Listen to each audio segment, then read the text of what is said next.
Hi friends, this is श्रुति। आज हम लोग टॉपिक लेने वाले हैं एब्सोल्यूट वैल्यू, जो कि है क्लास 9th का। ठीक है, तो एब्सोल्यूट वैल्यू क्या होता है, देखिए, if x is a real number then absolute value of x is its distance from zero on the number line. मतलब एब्सोल्यूट वैल्यू क्या होती है कि अगर कोई रियल नंबर है हमारे पास, मान लीजिए 2, ठीक है, तो 2 हम कैसे रिप्रेजेंट करेंगे, एब्सोल्यूट वैल्यू उसकी कैसे रिप्रेजेंट करेंगे, तो नंबर लाइन पे 0 से लेकर 2 तक की जो डिस्टेंस है वो क्या कहलाएगी, एब्सोल्यूट वैल्यू। ठीक है, this is written as mod of x and is read as absolute value of x और मॉड्यूलस ऑफ x। ठीक है, उसको हम किस प्रकार से लिखते हैं, 2 straight lines and in between that number x। और उसको हम पढ़ते कैसे हैं कि एब्सोल्यूट वैल्यू ऑफ x, या फिर हम उसे बोल सकते हैं मॉड्यूलस ऑफ x। ठीक है, if x is greater than 0, अगर x की वैल्यू 0 से बड़ी है, देन मॉड ऑफ x क्या होगा, एक पॉजिटिव रियल नंबर। मतलब मॉड ऑफ x हमें क्या मिलेगा, इक्वल टू x। अगर x पॉजिटिव है तो एब्सोल्यूट वैल्यू क्या मिलेगी x की, x ही मिलेगी। अगर x की वैल्यू 0 है, मतलब if x is equal to 0, then mod of x क्या मिलेगा, 0। इफ़, ठीक है, वही लिखा है मैंने स्टेटमेंट में। हम इसको पढ़ेंगे कैसे, मॉड ऑफ x इज़ 0, या फिर हम बोल सकते हैं मॉड्यूलस ऑफ x इज़ 0, या फिर absolute value of x is 0। और थर्ड पॉइंट है कि अगर x की वैल्यू लेस देन है 0 से, मतलब क्या है कि निगेटिव है अगर, तो उसके अपोजिट वैल्यू मिलेगी हमको। हम इसको एग्जाम्पल से समझते हैं, जैसे कि x की वैल्यू है हमारे पास 2, तो इसको हम मॉड में अगर 2 लिख रहे हैं तो हमें आंसर क्या मिलेगा, 2। मतलब मॉड्यूलस ऑफ 2 क्या मिल गया हमें, 2। क्यों, क्योंकि ये जो 2 है ये पॉजिटिव नंबर है। लेकिन अगर x की वैल्यू है -2, माइनस में 2 है, दैट इज़ ये -2, तो हमें इसका जो आंसर मिलेगा वो अपोजिट मिलेगा। अपोजिट मिलेगा मतलब कि माइनस में है तो आंसर क्या मिलेगा, प्लस में।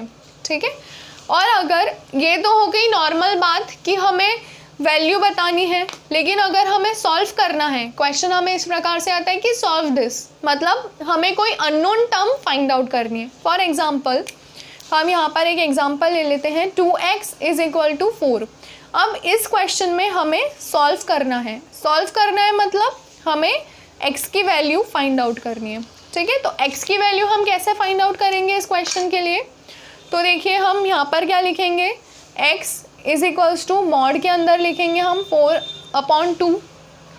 तो ये जो 4 है तो ये एक बार हम प्लस में लेंगे और एक बार माइनस में लेंगे। ऐसा क्यों, क्योंकि हमें पता नहीं है कि वैल्यू पॉजिटिव आएगी या निगेटिव आएगी। ठीक है, तो इसलिए हम एक बार 4 को प्लस में लेंगे और दूसरी बार माइनस में लेंगे। तो इस प्रकार से हमें 2 वैल्यूज़ मिलेगी x के लिए।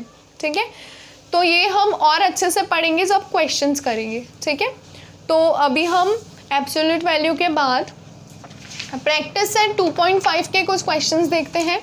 ठीक है, तो क्वेश्चन नंबर 1 है हमारे पास, फाइंड द वैल्यू। अब इस क्वेश्चन में हमें क्या करना है, वैल्यू फाइंड आउट करनी है।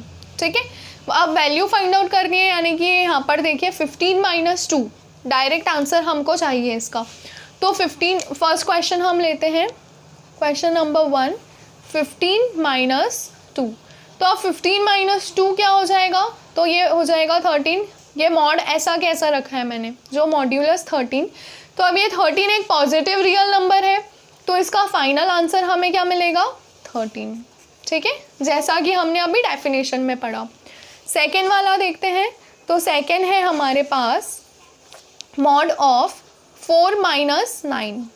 ठीक है, तो 4 - 9 हमें क्या मिलेगा, 4 - 9 होता है 5, लेकिन साइन कौन सा आएगा, माइनस का। क्यों, क्योंकि 9 इज़ अ बिगर नंबर, 9 बड़ा है 4 से, तो साइन का आएगा 9 का साइन आएगा। तो अब -5 है, और हमने देखिए डेफिनेशन क्या पढ़ी थी कि अगर x की वैल्यू 0 से छोटी है, मतलब mod of x equals to -x, if x is negative then absolute value is opposite of x।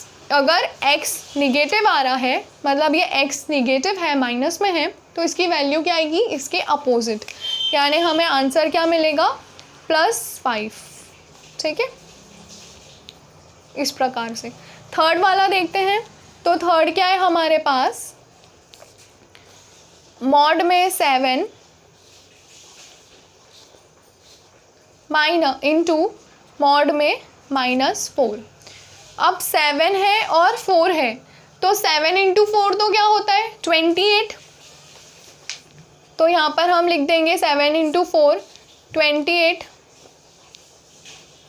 ठीक है। लेकिन साइन कौन सा आएगा, माइनस का, तो ये मॉड के बाहर निकल के क्या बन जाएगा +28, ठीक है। तो ये आपका फाइनल आंसर है।